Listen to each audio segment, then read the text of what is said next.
Oke, eh, thank you teman-teman yang udah datang ya. Ini aku buka kultur hari ini. Kenalin, namaku Galang dan di sini aku juga nggak sendiri.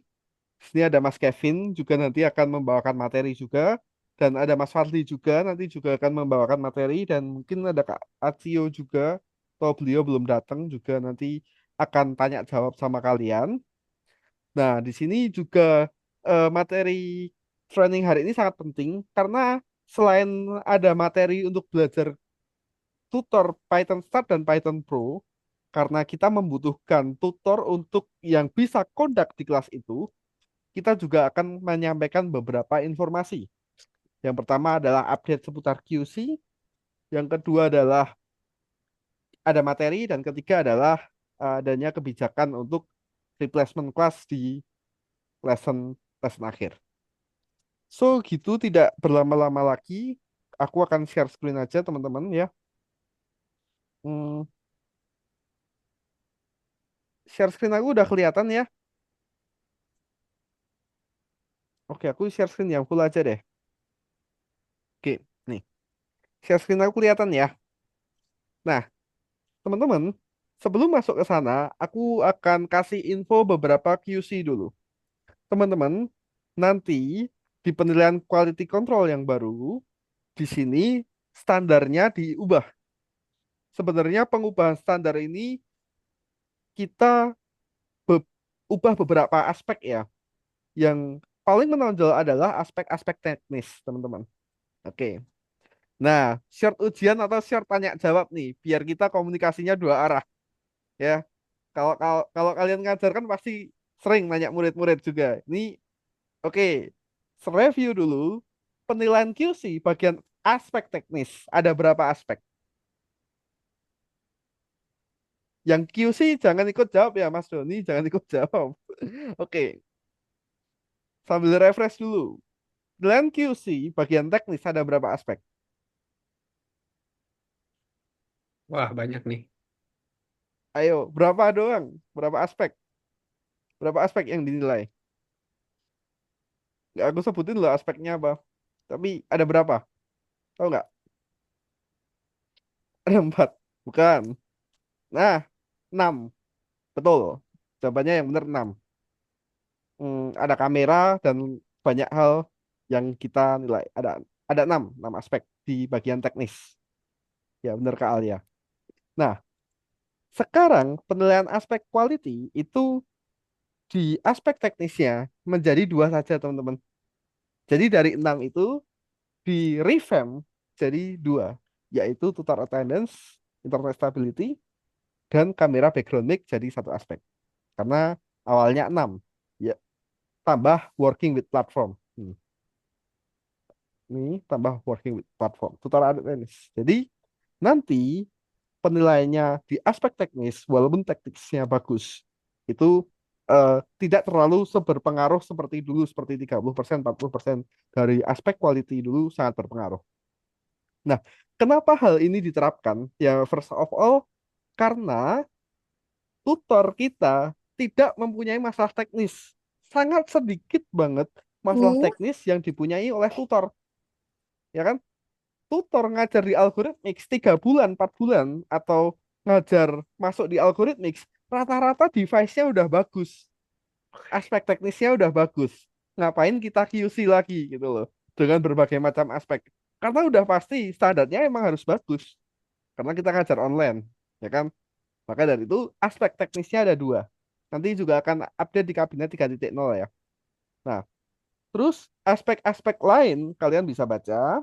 Di sini ada aspek materials, warming up, reflection, tetap material explanation pasti, time management, ada time management juga, methodological guideline, lalu communication with students ada 6 aspek. Nah, aspek-aspek ini nanti kalian baca sendiri ya. Jadi dengan adanya revamp di QC, scoring system di QC ini, kita tetap berpedoman pada SOP dan methodological, tapi aspek teknisnya dijadikan dua saja. Dan tentunya penilaiannya akan lebih tinggi. It's okay jika kalian nanti kok QC ku Januari nggak terlalu bagus dibandingkan kemarin-kemarin. Ya, karena aspek teknisnya dikurangin. Untuk bobotnya dikurangin. Jadi, walaupun aspek teknisnya bagus, standarnya sesuai, tapi ada beberapa hal yang memang harus outstanding di bagian-bagian communication sama material. Nanti juga eh, Ngerti bulan-bulan ini ya, bonek saya pada lieur. Buset. bulan-bulan bulan-bulan ini juga aku akan coba bagaimana kita mengajar yang benar dan bagaimana kita eh, aspek apa yang bagus dan standar video yang bagus yang dinilai QC itu gimana. Coba aku sama tim QC siapkan juga ya. Jadi nanti bisa jadikan patokan buat kalian juga buat untuk meraih itu. Ya, oke, itu saja seputar update dari QC. Ini dokumennya juga aku nggak sembunyiin ya. Kalian bisa akses di assessment ini. Kalau kalian lihat di assessment ini, tiap assessment awal bulan itu ada di attach link situ. Jadi kalian bisa akses dan aku juga akan kasih di sini. Oke, nanti ditunggu update-nya dan jika ada eh, penilaiannya nggak sebagus Desember, jangan khawatir karena kita bukan berarti jelek, tapi emang aspeknya diubah. Oke, langsung teman-teman kita ada di Python Start 2. Nah, langsung lanjut ke materi ya. Teman-teman, Python Start 2 itu kita ngapain sih di Python Start 2? Murid itu belajar apa? Padahal kita kan udah belajar Python Start 1, ya kan? Kenapa Python Start 2 itu dipelajari? Python Start 2 ini adalah lanjutan dari Python Start 1. Jadi gini, Python Start 2 itu hanya boleh diikuti kalau murid itu sudah selesai Python Start 1. Kak, muridku pinter, udah udah belajar Python di course lain atau di mana. Mau langsung Python Start 2, boleh nggak? Nggak boleh. Karena harus melewati wajib Python Start 1 dulu, baru Python Start 2. Nah, di Python Start 2 mereka kan mempelajari apa? Aplikasi processing data, membuat proyek Python yang kompleks, dan lanjutan dari Python Start 1. Konsep-konsep dasar yang dipelajari di Python Start 1 dikembangkan di Python Start 2 yang mempunyai struktur 6 modul sebagai berikut. Ada struktur data, membuat aplikasi Windows, bekerja dengan file teks, membuat aplikasi, memproses gambar secara otomatis, membuat gambar kompleks di Python, game kompleks di Python, dan penerbitan dan pendistribusian proyek Python. Oke, aku bilang ya teman-teman ya, di Python Start 2 ini pembelajarannya proyek banget. Yang nggak proyek itu cuma 4 lesson. Kayaknya 4 lesson. Wait, aku cek dulu ya. Correct me if I'm wrong, kayaknya cuma, iya, bener. Yang nggak proyek itu cuma 5 lesson ini aja. Setelah itu, kita akan mengerjakan setiap satu modul itu mempunyai satu proyek. Jadi di sini akan ada 5 proyek. Full project, project, project, project di Python Start 2. Jadi cuma belajar dasar-dasarnya 5 lesson, habis itu menerapkan proyek-proyek-proyek dari Python Start 1, konsepnya dikembangin proyek yang lebih kompleks lagi di Python Start 2. Full. Nah, lalu manfaat apa untuk siswa? Nah, ini. Buat teman-teman yang udah ngajar Python Start 1, kenapa siswa itu harus lanjut ke Python Start 2? Karena manfaatnya ini. Ada beberapa hal. Yang pertama, menguasai struktur data. Habis itu membuat aplikasi desktop interaktif, memproses gambar otomatis, dan mengembangkan game Python dan aplikasi yang kompleks, yang terutama ini. Ya kan? Jadi, yang dasar-dasarnya dipelajari di Python Start 1 itu tidak dipelajari di Python Start 2.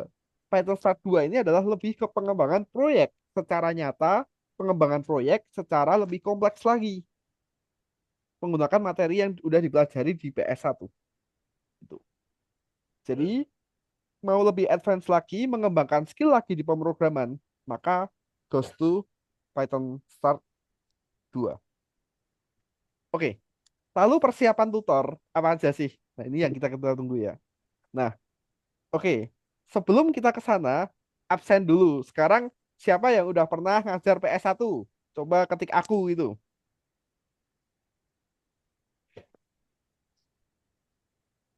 Oke, oke. Banyak juga ya. Kalau ngajar Python Start 2 atau begitu kalian selesai Python Start 1, kelasnya dioper. Oke, Michael Octavian, aku juga Kak. Nah, kalau murid kalian aku tanya deh sama tutor-tutor Python Start 1 ya. Kalau murid kalian prolongate lanjut ke Python Start 2, itu kelasnya dioper atau gimana? Atau tetap dikondak? Nih, tetap oper. Nah, ini Kak Afisa. Nah, Kak Afisa dioper. Ada yang dioper lagi? Kak Fitri dioper. Ada lagi yang dioper? Tetap keren Kak Yuna, tetap diajar sendiri, takut dioper. Ada beberapa dioper. Nah, tujuan dari training ini adalah kalian tetap bisa ngekondak kelasnya dan kalian nggak takut buat ngajar itu. Maka dari itu, ketika murid kalian lulus, kalian tetap bisa kondak kelas itu karena kalian layak atau kalian qualified buat ngekondaknya karena itu diadakan training. Oke, so kita akan persiapan materi. Pertama adalah persiapan, pelajari setiap modul ya. Kita harus belajar dulu, metodologikalnya dibaca, pahamin konsep dan struktur datanya pada lesson tersebut. Kita harus paham. Habis itu alat dan lingkungannya, kita harus instalasi VS Code, teman-teman. Aku kasih short materi ya. Jadi, algoritmix itu, nanti aku kasih instruction ya buat kalian yang mau belajar.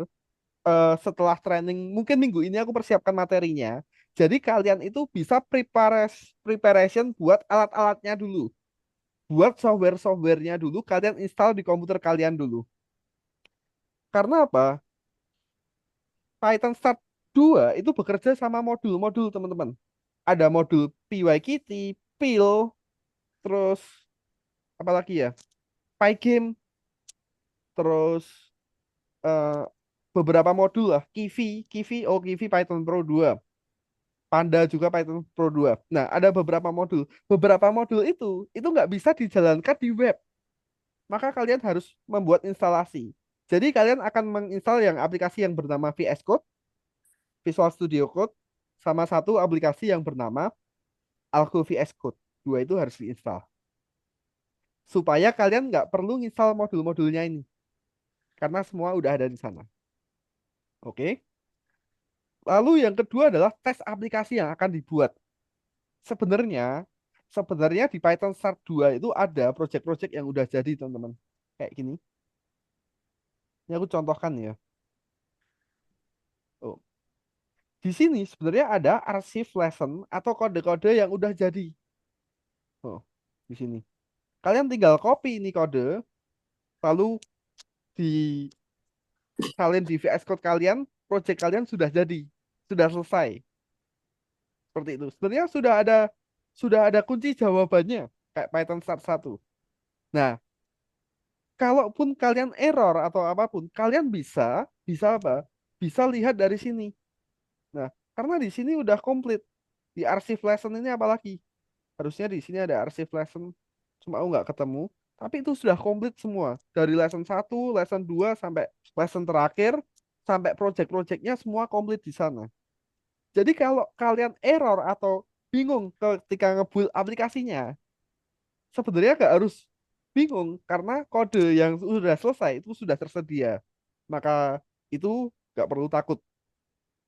Habis itu strategi belajarnya yaitu gunakan contoh yang nyata untuk menjelaskan konsep yang sulit. Kayak contoh-contoh misalnya ketika kalian menjelaskan konsep login, ketika kalian menjelaskan konsep editing foto. Nah, kita kan kenal dengan aplikasi-aplikasi yang sering dipakai kayak Photoshop, Canva, nah itu. Itu gunakan contoh-contoh kehidupan sehari-hari untuk membuat aplikasi itu, untuk menjelaskan konsep-konsep dasar kepada siswa. Nah, yang ketiga adalah siapkan tugas dan kuis untuk evaluasi pemahaman. Ini pasti juga. Oke, lalu tips tips and trick. Nah, ini yang terakhir, teman-teman. Nah, untuk mengajar Python Start itu, Python Start 2 atau Python Pro 2 ya nantinya, kalian harus wajib mengajar Python Start 1 dulu. Jangan langsung lompat. Oke? Jadi kalau misalnya kalian mau ngajar Python Start 1 itu Python Start 2 jangan langsung lompat ke sana. Ajar Python Start 1 dulu.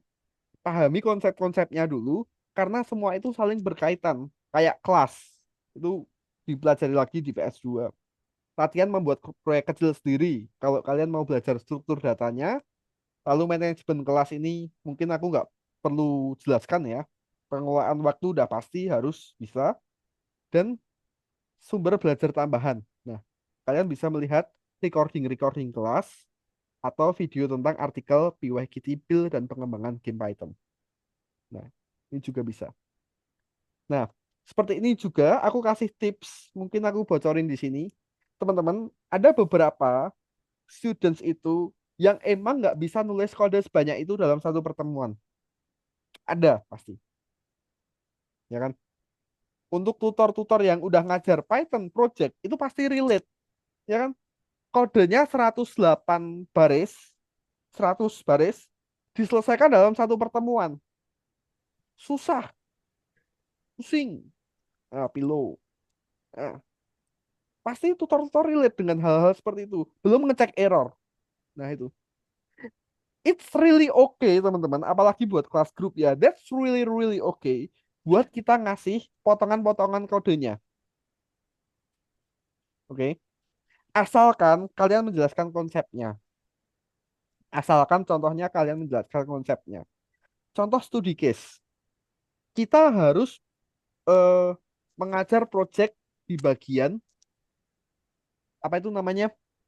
eh ini interface buat aku tadi siapkan nih. Aplikasi editor. Nah, ini aplikasi editor, kita harus bikin interface-nya dulu, kita sambungkan dengan modul OS, baru kita bikin function buat menampilkan file, ya kan? Ini dipelajari pada satu lesson, teman-teman. 80 baris kode ditulis pada satu lesson. Siapa yang bisa? Kalau emang anaknya emang nggak jago beneran, ini nggak bisa, ya, ya kan? Kalau emang beberapa ada yang bisa, ada yang jago. Tapi ada banyak, mungkin 70-60% ini nggak bisa. Sediakan nggak apa-apa potongan-potongan kodenya. Sediakan nggak apa-apa interface-interface-nya ini kalian sediakan dulu untuk di copy paste oleh anaknya nggak apa-apa ya. Untuk disalin anaknya nggak apa-apa. Kalian sediakan potongan-potongan kodenya untuk disalin nggak apa-apa. Baru kalian jelaskan di function-function yang penting. Itu nggak apa-apa. Karena eh, gini, mendingan proyeknya selesai daripada mereka nggak tahu mereka belajar apaan. Mending mana? Daripada bingung mereka, wah selama ini aku belajar apa, merasa nggak dapat apa-apa. Mendingan dibantu nggak apa-apa, sedikit-sedikit. Tapi proyeknya selesai. Itu. Mm-mm. Jadi nggak apa-apa, kalian berikanlah. Oh, ini tak kasih interface-nya dulu ya, teman-teman. Interface itu apa? Interface itu adalah potongan sebuah aplikasi. Ini layarku nggak rusak kan? Oh, sorry, kirain layarku rusak. Nah, eh sorry balik. Ini aku sediakan potongan-potongan aplikasinya ya di sebuah aplikasi Python Start 2 itu aku potongkan interface-nya. Interface ini cuma tampilan aplikasi, teman-teman. Jadi, kalian jelaskan konsep tampilan aplikasinya. Copy paste aja kodenya, nggak apa-apa. Nah, barulah sampai ke materi, jelasin function-functionnya. Kalian suruh mereka nulis. Kalian jelaskan beneran tuh. Oh, workdir itu untuk get exciting file directory itu untuk membuka file. Oh, filter ini untuk memfilter berdasarkan nama-nama file yang diinginkan saja. Nah, itu baru seperti itu. Ya, jadi tujuan utama dari course-course itu adalah proyeknya selesai dulu. Daripada mereka nggak tahu apa yang mereka pelajari. Pada akhirnya, eh, apa itu namanya, plus motivation, akhirnya nggak datang ke kelas kalian atau komplain gitu. At least mereka bisa dulu, nggak apa-apa buat kita bantu. Jangan terlalu strict, se-strict itu jangan. So gitu ya, itu tips dari aku. Dan mungkin itu penutup untuk materi Python Start 2 ini itu buat berlaku kalau murid-murid kalian slow learner atau emang nggak sejago itu nulis kode. Karena impossible banget buat kita mensamaratakan semua murid kita bisa menulis project sepanjang kode sepanjang itu dalam satu pertemuan. So, maka dari itu sediakan potongan-potongan kode yang sekiranya itu berupa template yang kita jelaskan konsepnya aja, mereka bisa copy paste. Gitu.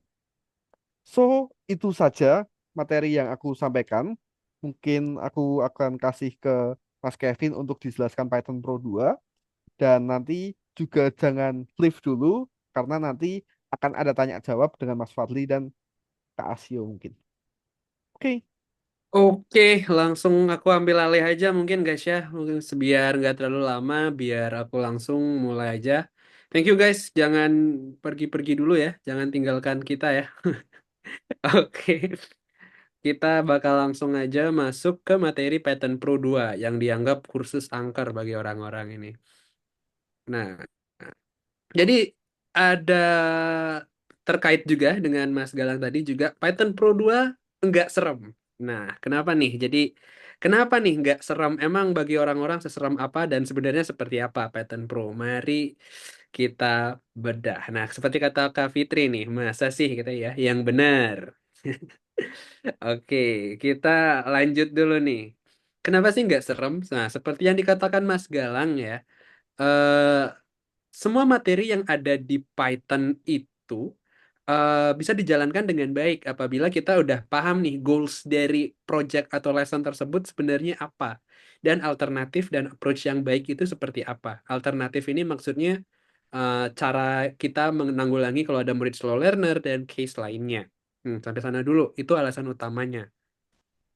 Nah, sekarang kita akan bahas dulu masing-masing goals-nya karena kita bahas di sini memahami goals. Jadi kita bedah dulu goals masing-masing modulnya ya. Nah, jadi di Python Pro 2 itu materi inti dari pelajaran course tersebut adalah pertama ada mobile development, yang kedua ada data analytics dan machine learning, keduanya saling terkait ya. 3D games dan paling terakhir ada web development. Nah, seperti yang teman-teman bisa lihat di sini, itu yang pertama ada mobile development. Nah, goals-nya di sini, inti dari intinya adalah murid bisa mengenal modul Kivi di Python dan punya project-nya. Jadi, nggak harus fasih banget, nggak harus jadi mobile developer, tapi mengenal. Gitu ya, mengenal dan bisa membuat project, walaupun itu guided project. Notes yang perlu diingat, murid nggak harus sampai upload Play Store. Tolong, sekali lagi gitu ya. Jadi di sini kita sebagai tutor nggak ada berkewajiban untuk membantu murid sampai upload Play Store. Tapi kalau muridnya bisa sendiri ya bagus. Cuma itu bukan kewajiban kita di terutama di modul mobile development ini, gitu. Mhm. Kemudian ada data analytics dan machine learning. Nah, goals-nya ini sebenarnya dari modul ini adalah eh, murid bisa menganalisa dari dataset yang diberikan, menganalisa data intinya, dan juga melakukan proses gitu ya. Kalau yang machine learning itu bisa menggunakan model yang sudah disediakan oleh third party, seperti TensorFlow, Torch, PyTorch, dan yang lainnya. Bukan membuat model sendiri from scratch. Gitu. Jadi nggak perlu khawatir karena semuanya sudah disiapkan di metodologi lagi-lagi. Nah, baru diminta sama anaknya tuh kan panjang umur. Nah, itu enggak, bukan kewajiban kita. Oke, nah 3D Games, nah sekarang 3D Games itu mirip-mirip, jangan terkecoh karena modulnya mirip-mirip namanya Panda 3D. Goals utamanya di sini murid bisa membuat game menggunakan modul Panda 3D dengan aset yang udah diberikan. Jadi seperti biasa template-nya udah diberikan, kita hanya perlu membimbing gitu ya, membimbing, mengarahkan muridnya supaya mereka bisa menyelesaikan project-nya gitu. Dan notes-nya di sini yang mungkin menjadi concern-nya, mereka nggak harus buat game yang kayak wah banget, game baru, apalagi game yang bisa menyaingi Elden Ring, nggak harus ya teman-teman, atau game yang bisa buat the next FIFA gitu, nggak perlu. Yang penting kita sesuai dengan instruksi yang ada di metodologi. Lagi-lagi semua kembali ke metodologi. Next, yang paling terakhir, materi penutup. Astrobot, Game of the Years-nya teman-teman. Oke, web development yang paling terakhir. Nah, yang paling terakhir ini fokusnya sebenarnya murid itu bisa membuat website menggunakan HTML, CSS itu yang utama. Dan alangkah bagusnya kalau dia bisa pakai Flash dan SQLite atau database gitu ya. Nah, notes-nya di sini mungkin beberapa yang menjadi concern para tutor, tenang, di materi web development ini, murid itu nggak harus sampai membuat dynamic user dan admin website. Maksudnya ada dua interface. Admin bisa lihat report, user bisa belanja ataupun transaksi dan yang lainnya. Cukup website sederhana, statis, mungkin seperti website portofolio dan yang lainnya. Gitu, goals utamanya. Yang penting ada hasilnya berupa website. Gitu. Oke, that's about the goals. Kita masuk satu-satu. Nah, kita bedah dulu dari mobile development. Nah, mobile development itu flow-nya di pertama yang perlu kita perhatikan di meeting 1 2 itu rata-rata kalau di Python Pro 2 itu kita ikuti metodologi aja, teman-teman. Karena setelah masuk Python Start 2 itu semuanya udah project oriented, semuanya bertujuan untuk project. Jadi intro 1 2 intro, berikutnya masuk ke build up project gitu. Yang kedua, saat pembuatan prototype, tutor udah bisa nih guide para murid dengan template yang sudah disediakan. Dan itu disediakan di metodologi, biasanya di paling bawah, teman-teman. Nggak perlu khawatir, nggak perlu dibuat. Paling kita hanya perlu prepare sekali. Setelah itu berikut kelas-kelas berikutnya kita kan udah punya tuh, tinggal di reshow aja gitu. Nah, yang terakhir, di pertemuan terakhir, ya seperti biasa, ajak murid untuk tes dan presentasi, jika memungkinkan. Toolsnya sendiri, asal kita udah punya Algo Visual Studio Code, udah cukup. Tapi kalau download manual, jangan lupa install modul Kivy dulu. Gitu. Tipsnya nih, biasanya yang menjadi kendala, misalkan kelas grup, ada yang fast learner, ada yang slow learner, atau bahkan ada yang mager banget. Kita bisa pakai cara kayak gini. Yang fast learner, kita bisa tambahkan fitur nih. Kamu silakan boleh tambahkan fitur yang kamu rasa cocok, atau modifikasi kode yang ada.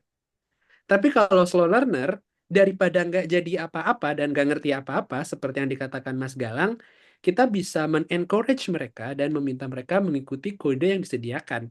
Gitu. Dan apabila memungkinkan, bolehlah mereka modifikasi judulnya, atau lokasi letak, tata letaknya, dan lain sebagainya. Gitu. Personal tips dari aku, ini juga disclaimer, kalau tutor lain ada pengalaman, boleh sharing banget. Mhm. Apabila tidak mungkin misalkan dalam satu pertemuan, which is ini 70% ya, itu nggak susah banget untuk selesai dalam satu pertemuan. Tadi udah banyak yang bilang juga, itu kita boleh banget kok menurutku kita kasih SS kode atau recording kita ke murid supaya bisa dilanjutin di rumah gitu, biar nggak bingung gitu ya teman-teman. Aha. Itu dia mobile development, biar nggak terlalu lama aku lanjut aja ya teman-teman. Mungkin bisa minta tolong fokus mungkin kurang lebih 5 menit lagi. Minta tolong. Sekarang masuk ke data analytics DA atau dan machine learning gitu. Materi di sini flow-nya seperti apa sih? Lagi-lagi sama. Jadi kita ulangi lagi, eh, itu selalu ngikutin metodologi. Karena ya itulah eh, kitab sakti kita ya. Di sana udah ada kodenya, udah ada instruksinya gitu ya. Dan kalau yang data analytics, fitur fokus utamanya, kalau kalian merasa overwhelmed, itu fokus utamanya sebenarnya murid bisa filter dan grouping data. Udah, sesimpel itu. Nah, kemudian ketika masuk ke meeting machine learning, nah di sini kita main goals-nya di sini masuk materi machine learning itu adalah mengenalkan metode klasifikasi dasar dan ajak mereka mencoba bersama gitu. Jadi di sini seperti lagi-lagi itu lebih banyak practical session, guided practical session. Jadi dia praktek, kita membimbing, guided practical session. Dan yang terakhir, pertemuan terakhir, kita ajak mereka buat presentasi berdasarkan analisa mereka, analisa data. Dan di pertemuan machine learning, kita coba ajak mereka submit competition di Kaggle ataupun mencoba prediksi mereka sendiri. Gitu. Toolsnya kalau ini lebih fleksibel, data analytics, karena biasanya kita bisa pakai Visual Studio Code, Google Colab, ataupun Kaggle Notebook. Buat yang penasaran Kaggle, silahkan ketik di Google Kaggle ataupun ChatGPT dan Voila. Lihat, hasilnya bisa diekspor. Oke. Next, kita bahas tipsnya. Ini mungkin aku singkat aja. Di tipsnya itu kita bisa kenalkan nih murid-muridnya itu dengan website Kaggle. karena itu akan sangat membantu di mana mereka bisa ngelihat dataset tambahan gitu ya. Mungkin dia coba explore sendiri dan yang lainnya gitu. Jika terasa overwhelmed di data analytics ataupun machine learning, tutor bisa banget kok memberikan Pandas cheat sheet. Itu sebenarnya di W3 Schools dan tempat lainnya udah ada cheat sheet.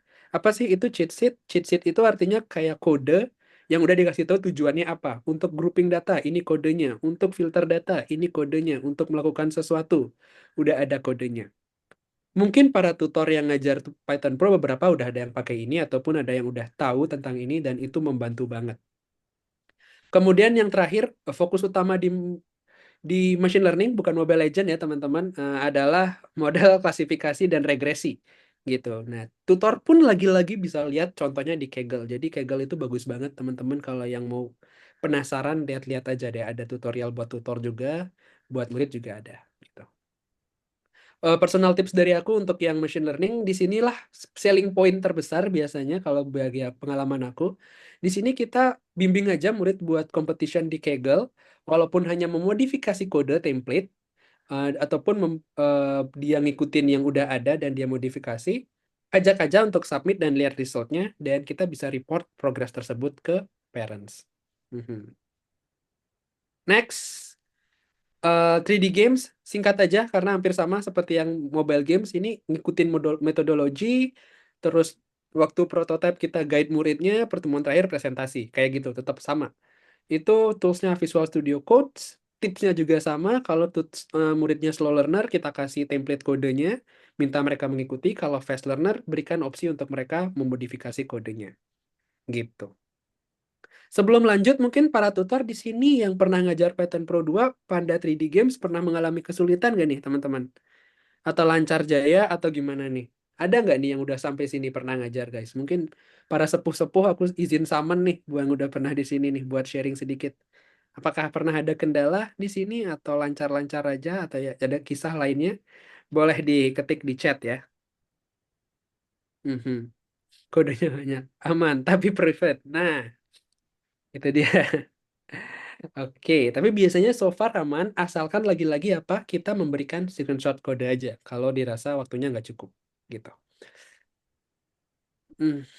Yang Kaggle, murid-muridnya ya mungkin ya kurang familiar. Itu bagus kalau muridnya udah masuk ke SMA dan emang beneran komitmen untuk belajar, itu cocok banget untuk support mereka. Terakhir, website development. Nah, website development ini paling terakhir.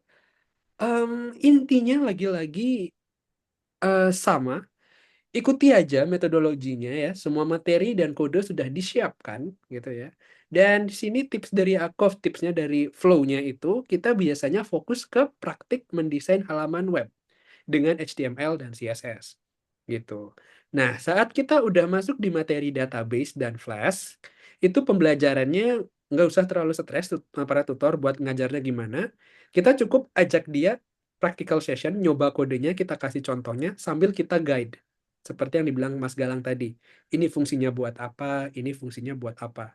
Yang dijelaskan bukan lagi per baris, tapi per function. Gitu loh. Ini function buat apa, ini function buat apa. Gitu. Tipsnya buat para tutor mungkin buat mempersingkat nanti proses projectnya, tutor juga bisa cari template di internet untuk diberikan ke murid slow learner sehingga mereka hanya perlu memodifikasi kodenya aja nih guys biar nggak repot-repot. Mhm. Seabrek betul kodenya banyak banget. Cuma itu caranya kembali alternatifnya tinggal kasih ke murid nanti biar bisa bisa melanjutkan di rumah.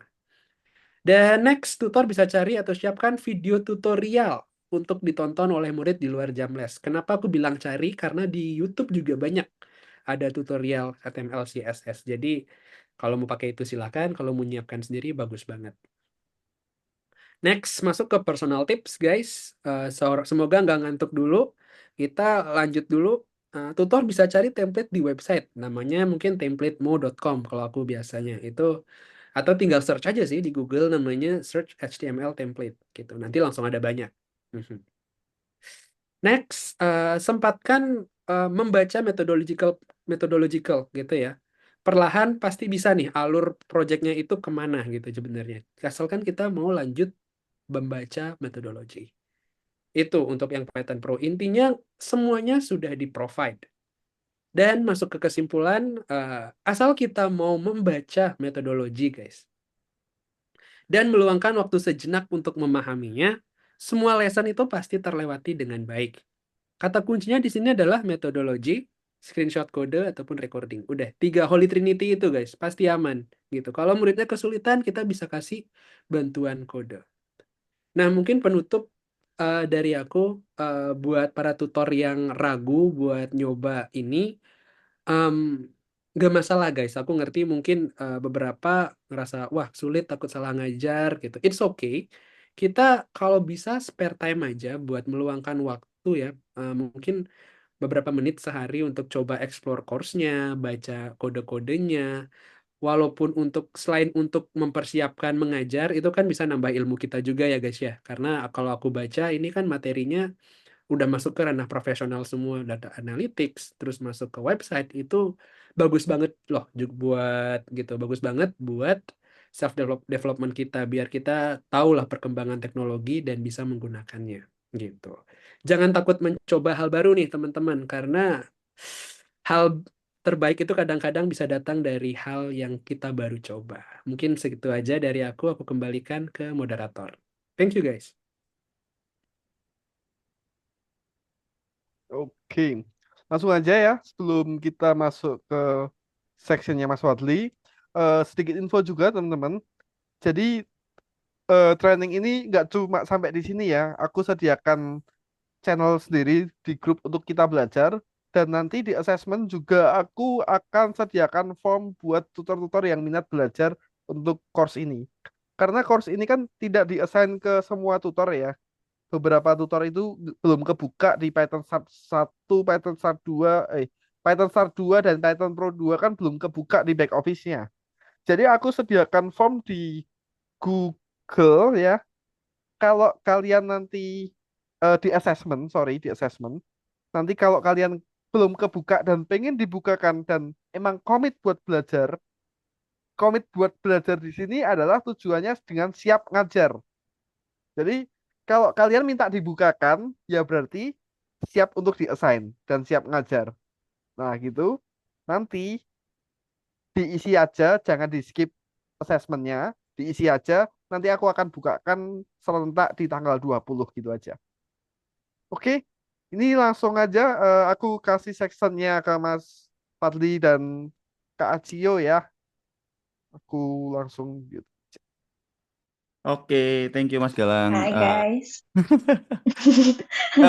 Sebenarnya ini unplanned ya, tapi lebih ke menjelaskan kembali apa yang sudah menjadi pertanyaan teman-teman setelah announcement kemarin gitu. Sebagai konteks, per kemarin per tanggal 12, sekarang CS itu sudah tidak bisa membantu untuk melakukan one time replacement dari lesson 28 ke atas. Berarti untuk kelas yang punya lesson 29, 30, 31 dan 32 itu tidak bisa dilakukan one time replacement via customer support.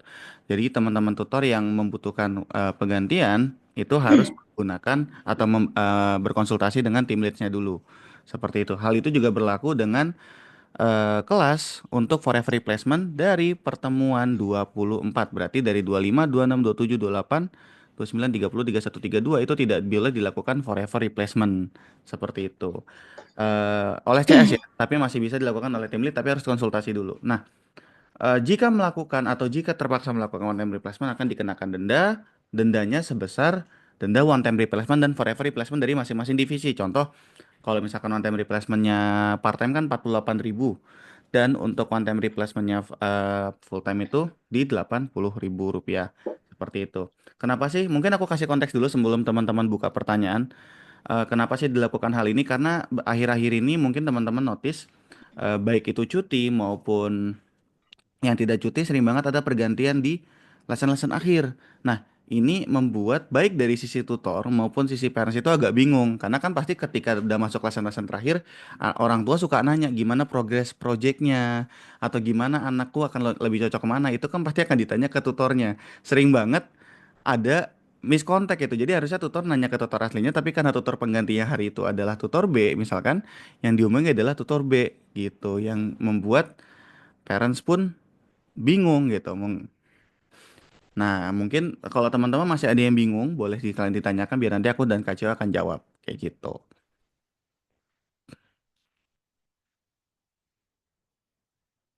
Ya, dan pengaruhnya ya pasti keperpanjang karena bingung nih, ini gimana ditanyain kok jawabnya lempar-lempar gitu ke tutor A, nanya ke tutor A suruh ke tutor B karena tutor A-nya belum balas. Sedangkan kalau ke tutor B malah kayak gitu. Mungkin ada yang mau nanya teman-teman? Boleh? Via chat boleh, mau via teks juga, mau langsung juga boleh, Resen silakan.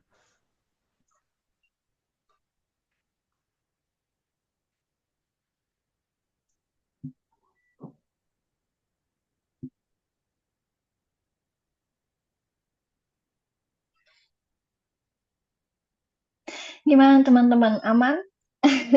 Atau mungkin di antara teman-teman ada yang bingung terkait kebijakan yang baru itu, karena kan kalau kita lihat di apa ya, kalau misalnya kita lihat di grup itu kan kayaknya ada beberapa yang masih bingung gitu ya. Oh nih, ada yang tanya. Eh, Berarti kalau cuti juga didenda ya, Kak? Nah, jadi sebenarnya teman-teman jangan salah paham ya terkait cuti ini. Jadi sebenarnya bukan masalah cutinya yang didenda. Enggak, cutinya nggak didenda ya, teman-teman. Jadi yang didenda ini, kalau misalnya teman-teman punya kelas yang di atas lesson 28. Nah, jadi kita kan udah info ini dari sekarang ya, kayak kelas yang lebih dari lesson 28 itu nggak boleh di OTR. Jadi teman-teman kalau misalnya ada rencana mau cuti, mungkin boleh dilihat dulu di schedule-nya. Kita kan bisa lihat ya, kira-kira di tanggal tersebut eh, itu ada kelas yang lesson 28 nggak sih di atas 28? Nah, kalau misalnya ada, teman-teman harus konsultasi dulu ke tim lead masing-masing gitu. Kalau misalnya nggak ada, ya teman-teman bisa cuti kayak biasa, nggak didenda gitu. Jadi denda ini kalau misalnya teman-teman ada lesson di atas 28 gitu.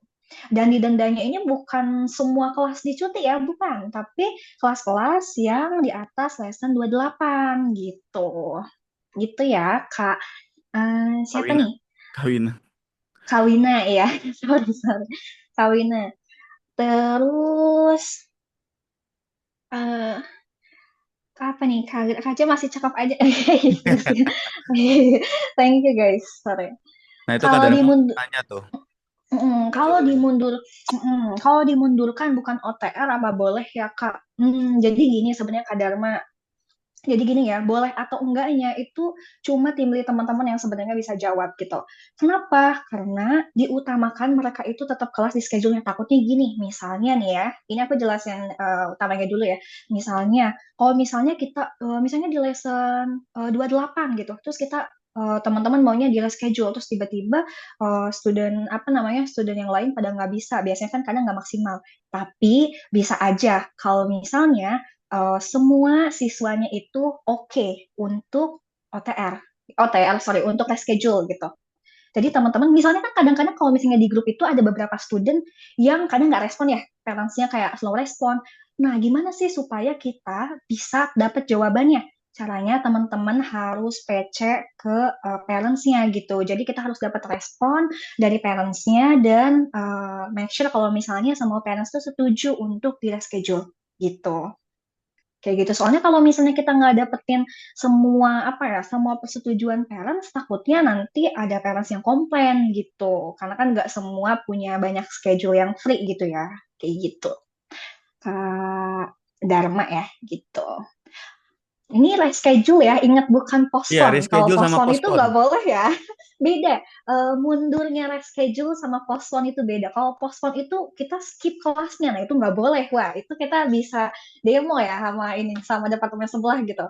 Jadi yang boleh itu adalah reschedule. Misalnya kelasnya hari Jumat. Terus kita bilang, teman-teman bisa nih, kayaknya anak-anak bisa misalnya di hari Sabtu dan teman-teman bisa. Boleh tuh teman-teman tawarkan schedule lain di hari Sabtu misalnya gitu. Jangan diliburin ya, itu nggak boleh gitu. Terus, Tadi kayak siapa ya? nah, Astaga, kemarin aku OTR lesson 32 gimana tuh, Kak? Kalau sebelum tanggal 12 it's okay. Tapi kalau setelah tanggal 12 nanti akan dikenakan seperti itu. Dan Kak Alexander, kalau Wino gimana semisal cuti yang terdapat lesson 28 di atas lesson di atas 28 gimana, Kak? Apakah harus mengajar di tengah-tengah cuti? Kalau masih Kakak masih bersedia, misalkan Kakak cuti nih 3 hari tapi mungkin masih bawa laptop. Aku tahu ini mungkin terkesan sangat kapitalis, cuman kalau memang Kakak bisa ngajar nggak apa-apa, bisa diajar gitu. Kalau ingin menghindari denda dan tidak ingin reschedule seperti itu. Oke, nah terus ada lagi nih, kalau misalnya di atas lesson 28 dan terpaksa banget cuti karena mau lahiran gimana ya? Kan lahiran nggak bisa diundur sebulan ya. Nah, berarti kan itu mungkin case-case khusus ya. Jadi kalau misalnya case-case khusus, case-case yang mungkin urgent, teman-teman bisa komunikasiin sama tim lead-nya masing-masing supaya tim lead-nya bisa bantu nih kira-kira baiknya gimana ya kalau case-nya seperti itu gitu. Karena ingat, jadi kalau misalnya kayak selama ini kan misalnya cuti itu kan H-14 ya. Teman-teman kalau mau cuti itu harus H-14. Tapi mungkin di antara teman-teman ada kan yang di ACC mungkin sama Mas Fadli misalnya H-7 atau H- beberapa hari gitu kan. Pasti ada dong yang di ACC sama Mas Fadli ya. Nah, biasanya itu karena case-case yang urgent gitu. Begitu juga dengan ini gitu. Kita nggak mungkin maksain teman-teman ketika itu urgent. Jadi coba teman-teman dikomunikasiin sama tim lead-nya masing-masing ya. Karena tim lead-nya teman-teman itu baik-baik kok guys. Jadi teman-teman coba komunikasiin sama tim lead-nya masing-masing supaya teman-teman bisa dapat solusi gitu. Kayak gitu. Ya intinya dikomunikasikan guys. Mungkin Kak Alex, kalau kelas Mm-mm. grup apakah bisa dimundurkan Kak? Itu jawabannya udah dijawab sekian tadi. Yang penting orang tuanya harus sepakat dulu dan gimana? Karena gini, kalau misalkan dimundurkan, pastiin atau di reschedule ya, ini bukan dimundurkan karena dimundurkan takutnya dipospon. Ketika kalian reschedule pastikan dapat suara bulat gitu. Kalau misalkan case-case seperti ini. Kenapa? Karena kalau misalkan reschedule tidak suara bulat, ada yang tidak membalas atau tidak pernah buka grup ngiranya itu akan masuk di hari biasa gitu. Tar tiba-tiba kaget yang berujung apa? Laporan ke CS gitu. Nanti dikiranya kamu yang tidak mengkomunikasikan dengan baik. Jadi kalau memang ingin reschedule pastikan orang tuanya balas dan diinformasikan baik itu via PC. Meskipun gini, meskipun kalau misalkan via PC tapi nggak balas juga dan ternyata misalkan dari 8 dari 9 cuma satu anak itu yang nggak balas. Setidaknya kamu ada bukti ketika orang tua komplain kamu sudah menghubungi. Jangan sampai orang tua komplain terus kamu nggak ada bukti kalau menghubungi maka kamu akan terkesan kalah gitu. CS akan membantu akan membela klien tentunya atau si Panas. ininya. Yang penting kita tuh udah berusaha gitu loh guys untuk ngabarin parentsnya, nanyain respon apa nanyain pendapat parentsnya gitu. Kalau misalnya parents yang ngilang gitu ya, nah itu eh, nggak apa-apa gitu. Yang penting maksudnya teman-teman udah berusaha lah buat hubungin parentsnya gitu. Kayak gitu teman-teman gitu. Karena kita menghindari komplain sebenarnya gitu. Terus ini ada lagi nih, oh ini tadi udah dijawab ya, yang kelas grup apakah bisa dimakan? Iya. Justru kalau kelas grup itu makin nggak boleh ya guys. Bolehnya di reschedule ya nggak boleh dimundurin Kak Alex. Mm-mm. Jadi mundur di konteks ini adalah diliburkan. Misalkan harinya hari Senin nih. Terus kakak mau cuti atau ada kegiatan gitu. Tiba-tiba pengen dimundurin. Ternyata lessonnya 28 misal sorry 29 misalkan. Nah, itu tidak boleh di kelasnya di Seninnya lagi. Jadi kalau mau di Sabtunya. Jadi nanti di hari Sabtu kelas selanjutnya di Senin depan gitu. Jadi tidak mengganggu schedule selanjutnya seperti itu. Nah, terus, oh iya, ini kan ada nih, Kak Monica nih yang tanya, katanya, Kak, kalau misalnya pas kelas schedule ternyata ada satu atau dua anak yang nggak bisa ikut di kelas di jadwal yang ditawarkan, bener-bener nggak bisa nih gitu, boleh nggak diikutin ke substitute kelas? Nah, ini balik lagi ya, kita tuh butuhnya adalah persetujuan parents, guys. Jadi coba teman-teman komunikasiin sama parentsnya, kayak kalau misalnya parentsnya nggak bisa, teman-teman harus langsung tawarkan jadwal lain di substitute class, gitu. Jadi make sure kalau misalnya parentsnya ini tidak keberatan, gitu. Karena takutnya parentsnya sudah meluangkan waktu, gitu, di jadwal tersebut. Terus tiba-tiba teman-teman mau di substitute aja deh, gitu. Taunya parentsnya nggak bisa di jadwal tersebut. Wah, itu nanti bisa-bisa komplain parentsnya, gitu. Karena komitmennya kan di jadwal tersebut kan gitu mereka. Jadi kalau misalnya boleh atau enggaknya ya dapetin persetujuan parents dan make sure kalau parentsnya bisa untuk di jadwal substitute tersebut gitu. Nah, sebenarnya kalau dari aku ya teman-teman, kalau misalnya ada case-case tertentu yang khusus banget, yang teman-teman bingung, itu tolong banget dikomunikasiin sama tim lead-nya masing-masing gitu. Dan sorry sambil nunggu yang pada tanya lagi gitu ya, aku mau make sure juga, ini jangan sampai, karena kan kita udah apa ya, udah tegesin untuk jangan ke CS dan CS juga nggak bisa assign, jangan sampai ini kita ngelihat nanti ada di CS ya, misalnya Kak Arjun OTR gitu, terus nanti misalnya ini kalau misalnya siapa tahu mungkin CS-nya kelewat, nanti bisa kenanya dua-duanya teman-teman, jadi tolong banget teman-teman untuk lebih bijak ya, jadi teman-teman mungkin bisa konsultasi dulu sama tim lead-nya. Jadi biar dibantu sama tim lead-nya gitu. Oke? Oke, mungkin mungkin bisa sambil jawab kalau misalkan lesson 28 akhir itu kan suka ada slot khusus untuk ekstra kelas ya. Jadi sebenarnya lebih cocok untuk di ekstra klasin kamu nih. Apalagi ini sudah pertemuan 31 32. Banyak banget parents yang komplain.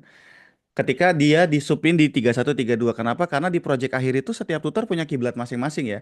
Ada yang kekeh misalkan di scratch-nya bikin lesson 31-nya project A gitu. Atau project bebas gitu. Ternyata di tutor lain lebih fokus ke milih dari 4 project yang ada gitu. Nah, lebih baik biar nanti kakaknya nggak bingung misalkan 31 sama tutor A menggunakan kiblat tutor A dan kakak menggunakan cara kakak sendiri. Meskipun sama-sama bebas, tapi nanti orang anak yang bingung lebih baik diekstra klasin aja. Kan slotnya juga udah ada. Kalau misalkan 2 anak itu masih bisa request ekstra kelas kok. Kalau memang tentang kelulusan. Hmm. Tapi make sure parents-nya juga setuju ya didaftarin ekstra Oh, kelas ya. Memang benar-benar bisa. Jangan sampai didaftarin tapi teman-teman nggak dapet kalau parents-nya gagal setuju jalan. gitu. Terus jadinya parents-nya malah skip schedule-nya. Gitu. Aduh, udah ada yang ini lagi. Udah ada yang DM mau cuti. Cutinya di tele ya guys, jangan di sini ya guys, nggak kesimpan chatnya. Maaf ya. Tolong kirim di via chat tele, jangan lewat chat Zoom. Hmm. Ada lagi yang mungkin bingung? Ada lagi. Aku hitung sampai 10, kalau tidak aku Atau akan lanjut ke next topik.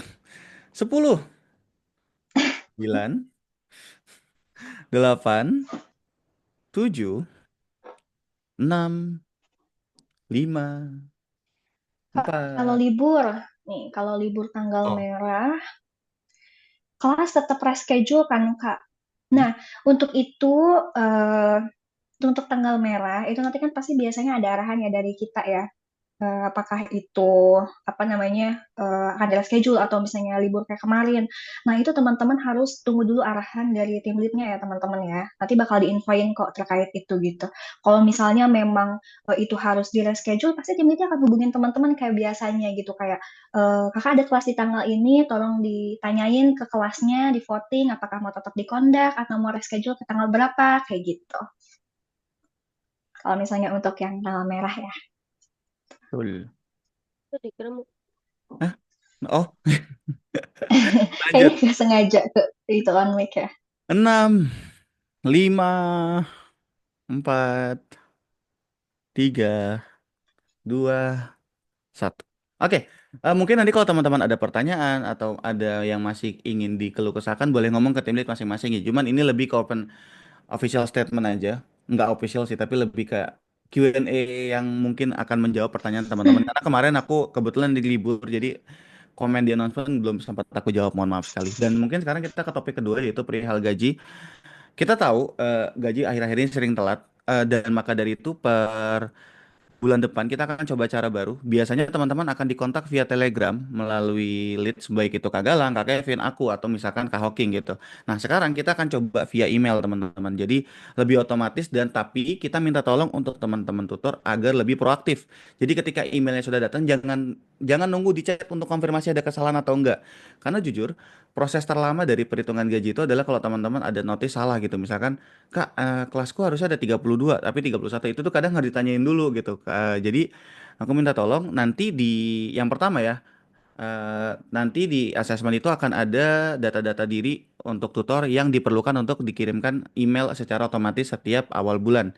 Tolong diisi dengan benar, jangan sampai ada typo. Misalkan eh, emailnya adalah Fadli Kurniawan 007 tapi salah ketik jadi 006. Nah, itu jangan sampai kayak gitu ya teman-teman. Karena itu kalau sudah otomatis ke input agak susah untuk diubah lagi gitu. Dan yang kedua, ketika nanti di announce untuk cek email, tolong langsung segera cek email karena biasanya kita akan coba deadline-nya agar lebih ketat lagi agar teman-teman bisa lebih cepat gitu. Kita berharap sih dengan sistem baru ini akan lebih otomatis dan lebih cepat, bukan lebih cepat ya, lebih on time untuk gajinya datang gitu. Kita udah coba untuk komunikasi dengan finance dan nggak tahu ya. Kita masih nggak tahu itu salahnya dari deal atau finance, cuman ya yang penting sudah masuk di tanggal 11 waktu itu. Jadi sebagai preventif untuk di bulan depan kita akan coba cara baru seperti itu. Mungkin itu aja Mas Galang, karena nggak ada pertanyaan lagi. Nanti kalau misalkan ada pertanyaan mungkin ke tim lead masing-masing. Aku kembalikan ke Mas Kevin. Oh, kirain Mas Kevin angkat tangan. Silakan Mas Galang. Kak, email confirm. Kita akan coba tanyakan lagi karena biasanya eh jadi Bukan gitu teman-teman. Jadi email confirm ini lebih kayak kan biasanya teman-teman dikirimkan sheet gitu kan. Sheet yang berisi detail gaji teman-teman. Nah, itu akan dikirimkan via email, bukan via Telegram lagi. Seperti itu. Tetap via deal, cuman konfirmasi untuk sheetnya, sheet detail gajinya, itu dikirimkan via email agar teman-teman bisa langsung periksa gitu. Biar kita sebagai leads gak harus ngirim satu-satu dulu, karena itu cukup lama prosesnya yang membuat pemeriksaan teman-teman juga lama. Mungkin ada yang dapat di hari Kamis, ada yang dapat di hari Jumat karena kadang kita nggak cepat untuk ngirim ke semuanya. Dengan pakai sistem otomatis dia akan langsung kirim di hari yang sama, teman-teman ngecek di hari yang sama. Kalau mau dibenerin tinggal dibenerin di hari yang sama dan bisa cepat tepat waktu seperti itu. Karena boleh beda, sebenarnya boleh beda karena jujur beberapa teman-teman juga banyak yang bilang kalau email yang digunakan di deal dan email yang digunakan untuk pekerjaan algo tuh suka beda. Makanya nanti kita konfirmasi lagi di assessment. Kalau mau dibikin sama boleh, kalau mau dibikin beda boleh. Yang penting itu email asli teman-teman, yang jangan sampai email sharing atau bahkan email dummy ya. Jangan pakai email dummy karena kalau email kita nggak akan bisa ganti lagi kalau sudah sistemnya seperti itu. Kayak gitu. Nanti selamanya akan dikirim ke email itu teman-teman. Akan agak susah ngubahnya. Gitu. Oke, aman? Oke, Man. Nanti kita juga infokan kapan kalian harus ngebuka email dan kapan kalian harus melakukan checking gitu ya. Karena Yes. kita nggak deadline-nya ini kita nggak bisa 24 jam lagi. Jadi kan beberapa confirm salary kan deadline-nya 24 jam. Itu aja ada yang belum confirm dan salary-nya masih bermasalah sampai beberapa hari ke depan. Nah kan kita nggak bisa. Sama ini hmm, sama Kenapa? ini mungkin Mas Galang Nah, sama Fadli, mungkin sama nomor WhatsApp-nya juga ya. Nanti kan iya kita ya. juga akan minta nomor, jangan sampai teman-teman salah nomornya gitu ya, atau mungkin nomornya nggak aktif gitu. Jadi make sure teman-teman memang masukin nomor telepon Ya. atau WhatsApp yang memang teman-teman pakai gitu secara daily ya gitu. Jadi kalau misalnya ada kalau misalnya ada info, teman-teman nggak ke-skip. Jadi itu aja mungkin di make sure juga nomor teleponnya selain email. Nomor telepon juga di make sure kalau nomor teleponnya tuh memang yang aktif ya, WhatsApp-nya gitu. Kayak gitu. Itu aja Oke, dari aku. oke. Liman. Jadi nanti kita akan sepakatin info dan informasinya pasti akan disampaikan ke semua tutor ya. Jadi mungkin kayak kita sampai email di tanggal 3 jam segini untuk batas akhir konfirmasi jam segini. Jadi akan disampaikan beberapa hari atau beberapa minggu sebelum confirm salary. So gitu, jadi pastikan di jam-jam segitu kalian buka email. Satu lagi terakhir. Mungkin udah mulai catatan teman-teman untuk membuat catatan mandiri ya perihal kelas-kelas yang teman-teman sudah kondak karena sering banget teman-teman bilang, "Kak, kelasku kurang nih harusnya 34. Ini harusnya 35 di sini cuma 33." Kadang kalau kita tanya kelas yang mana Kak yang hilang? Gak tahu, Kak. Coba kakak cari itu kan agak mempersulit kita untuk konfirmasi ya. Jadi mungkin tolong kalau teman-teman sudah punya catatan sendiri bisa dicocokkan secara langsung. Kalau misalkan ada yang miss bisa langsung kita periksa dengan cepat kalau sudah ada kode kelasnya. Karena kalau nggak ada agak repot nyari-nyarinya gitu. Jadi tolong punya catatan sendiri teman-teman. Oke, kalau itu ya confirm aku, mungkin kalau yang PIC-nya aku tak masukkan bulan depan itu.